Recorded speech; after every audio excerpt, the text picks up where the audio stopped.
petang saudara sekalian, kembali dengan saya dalam pelajaran hari Selasa tentang janji Mesias bagian yang kedua. Kemarin kita sudah mempelajari janji Mesias bagian yang pertama, tetapi sebelum kita memulai akan pelajaran kita pada petang hari ini, mari kita lebih dahulu berdoa mengundang Roh Kudus hadir di dalam hati kita masing-masing. Bapa dalam sorga, terima kasih Tuhan, Engkau telah memberi kesempatan kepada hamba untuk menyampaikan firman-Mu pada siang hari ini. Terima kasih atas berkat dan perlindungan-Mu. Berkati para pemirsa di rumah dan berkati juga hamba-Mu yang menyampaikan firman ini. Dalam nama Yesus kami berdoa, amin. Saudara, bila mana kita kemarin mempelajari tentang janji Mesias kepada Abraham yang mengatakan di dalam Kejadian 28 ayat 14, olehmu serta keturunanmu semua kaum di muka bumi akan mendapat berkat. Maka sebelum janji ini diberikan, telah lebih dahulu diberikan janji kepada Adam dan Hawa di dalam Kejadian 3 ayat 15. Dikatakan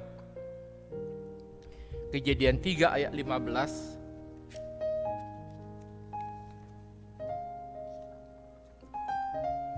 Aku akan mengadakan permusuhan antara engkau dan perempuan ini, antara keturunanmu dan keturunannya. Keturunannya akan meremukkan kepalamu, dan engkau akan meremukkan tumitnya. Saudara sekalian, Kejadian 3 ayat 15 ini adalah pernyataan Kristus pra-inkarnasi,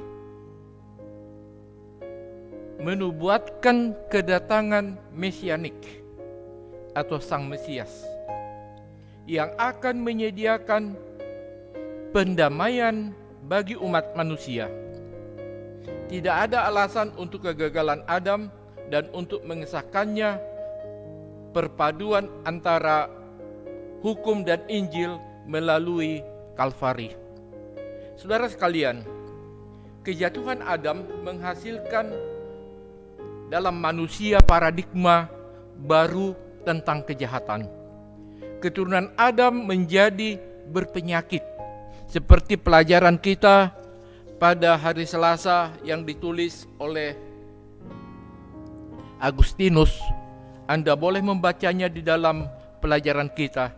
Tetapi di dalam janji Allah ini, Kejadian 3 ayat 15 akan dibuktikan atau akan terjadi. Kejatuhan Adam menghasilkan dalam manusia paradigma baru kejahatan. Keturunan Adam menjadi berpenyakit sesuai dengan pernyataan Antonius atau Agustinus. Dikatakan dengan kecenderungan alami, kemudian mental untuk memberontak melawan kedaulatan ilahi. Sebab itulah, karena dosa tidak bisa hanya kesalahan, itu harus digambarkan sebagai kondisi psikotik spiritual yang mengamuk melawan kedaulatan ilahi. Di dalam Matius 1 ayat 21 ditekankan, ia akan melahirkan anak laki-laki dan engkau akan menamai dia Yesus, karena dialah yang akan menyelamatkan umatnya dari dosa mereka. Jelas dalam pernyataan ini, hanya Yesus yang dapat menyelamatkan umatnya dari dosa yang kita perbuat. Dan janji itu diberikan tentang Yesus yang akan datang, yang akan menyembuhkan kita dari penyakit dosa. Skizofrenia rohani, jika kita dilahirkan di luar Kristus, maka umat manusia dilahirkan dalam kondisi psikopat teologi rohani. Kristus datang agar kita dapat disembuhkan melalui transfusi darah berdasarkan kematiannya di Kalvari. Dengan demikian, Kristus menjadi monogenes atau anaknya yang tunggal yang terdapat dalam Yohanes 3 ayat 16, di mana Kristus memasuki kosmos kita atau bumi kita sebagai satu-satunya dari jenisnya, dari jenis keilahian, tanpa pesaing apapun. Di Nazaret atau di tempat tinggalnya, Adam kedua ini atau Yesus memulai pelayanannya yang rendah hati itu. Itu di dunia yang jatuh dan rusak. Berbeda dengan kesempurnaan Eden atau Firdaus, di mana Adam yang asli telah gagal. Manusia Allah ini yang dicobai dalam segala hal berhasil menghindar dari kejahatan.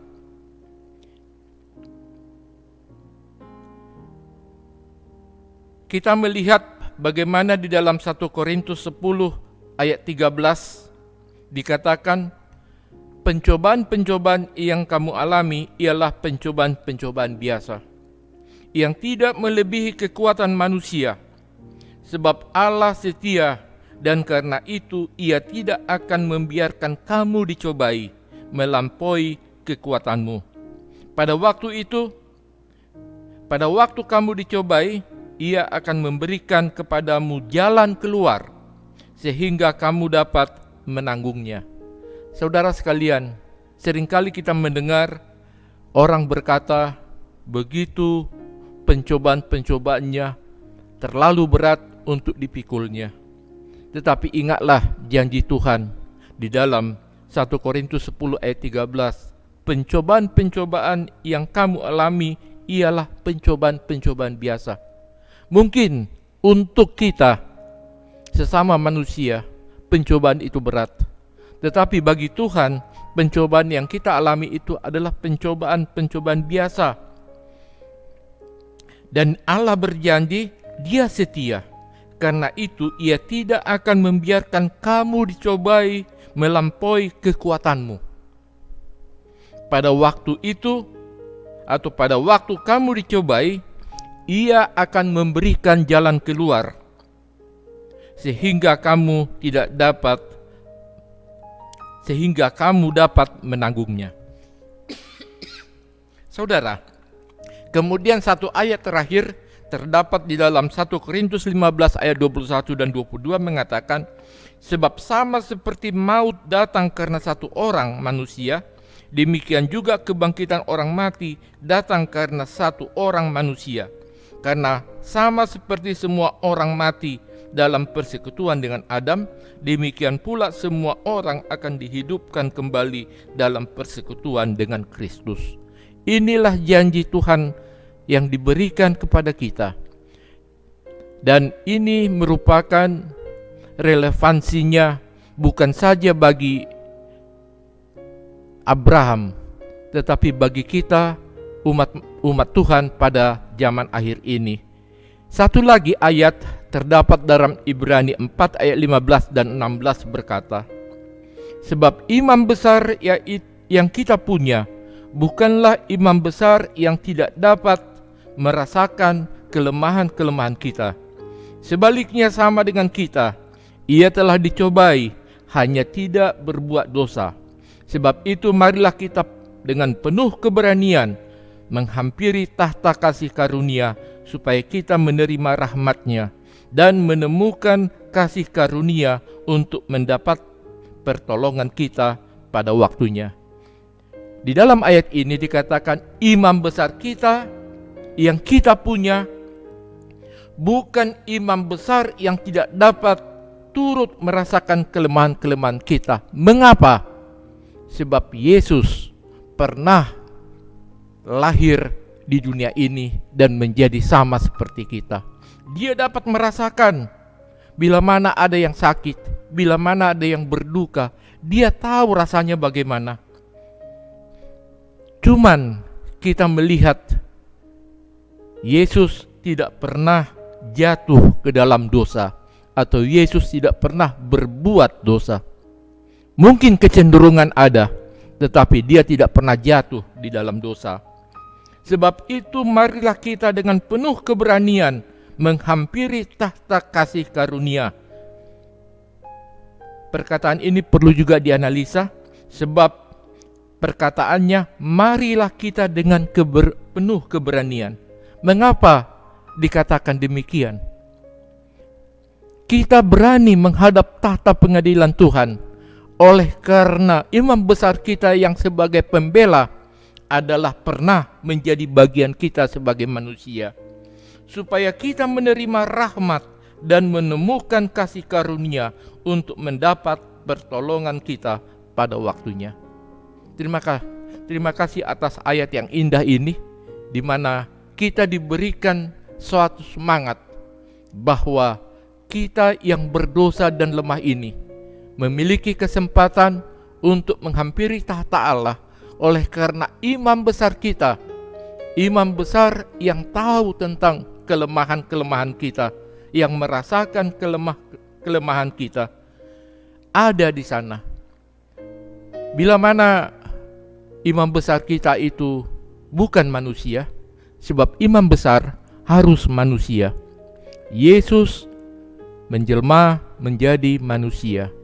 Dia pernah merasakan apa yang kita rasakan. Seperti pada zaman bangsa Israel kuno, imam besarnya adalah imam di antara mereka. Yesus pun demikian. Kita berani menghampiri tahta Allah dan Dia akan membela kita di dalam pengadilan sorga yang akan diadakan bagi semua umat manusia. Kiranya keyakinan kita penuh dengan kasih karunia Tuhan, penuh dengan spirit dari Roh Kudus, sehingga kita memiliki semangat dan keberanian untuk menghampiri tahta pengadilan Tuhan. Tuhan kiranya memberkati kita sekalian. Tetap bersemangat, jaga kesehatan. Tuhan pasti memberkati kita. Amin.